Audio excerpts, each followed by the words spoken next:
SIR শুরুর দিনেই রাজপথে মমতা অভিষেক। বি.আর. আম্বেদকর মূর্তি থেকে জোড়াসাঁকো ঠাকুরবাড়ি পর্যন্ত মিছিল।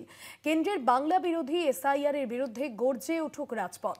এক্স হ্যান্ডেলে পোস্ট করে মিছিলে যোগদানের আহ্বান জানিয়েছে তৃণমূল কংগ্রেস। এসআইআর শুরুর দিনেই রাজপথে মমতা বন্দ্যোপাধ্যায় এবং অভিষেক বন্দ্যোপাধ্যায়।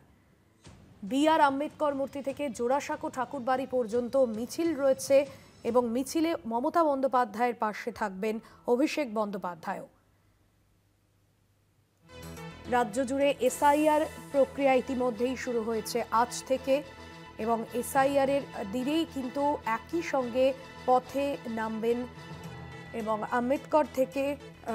আম্বেদকরের সঙ্গে রবীন্দ্রনাথ, এই দুইয়ের সংযোগ করতে চায় শাসক দল তৃণমূল কংগ্রেস। আজ দুপুর 1:30টার সময় রেড রোডে বি.আর. আম্বেদকর মূর্তির সামনে নেতা কর্মীদের জমায়েতের নির্দেশ দেওয়া হয়েছে।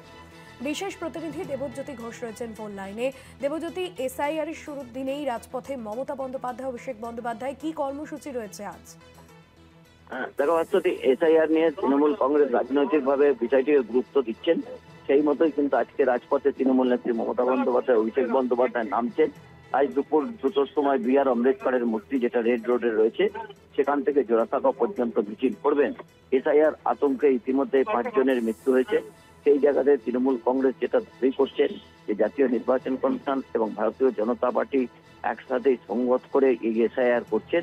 এই অসময়ে যে এসআইআর করছেন তার মধ্যে মানুষের মধ্যে একটা আতঙ্ক সৃষ্টি হচ্ছে। তারপরে মানুষের মৃত্যু মিছিল বাড়ছে। আগামী দিনে সেই মৃত্যু মিছিল আরো চওড়া হবে।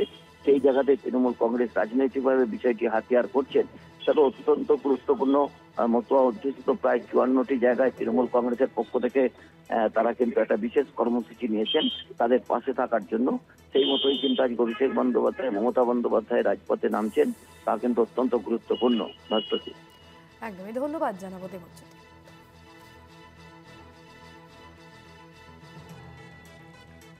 কেন্দ্রের বাংলা বিরোধী এসআইআর বিরুদ্ধে গর্জে উঠুক রাজপথ।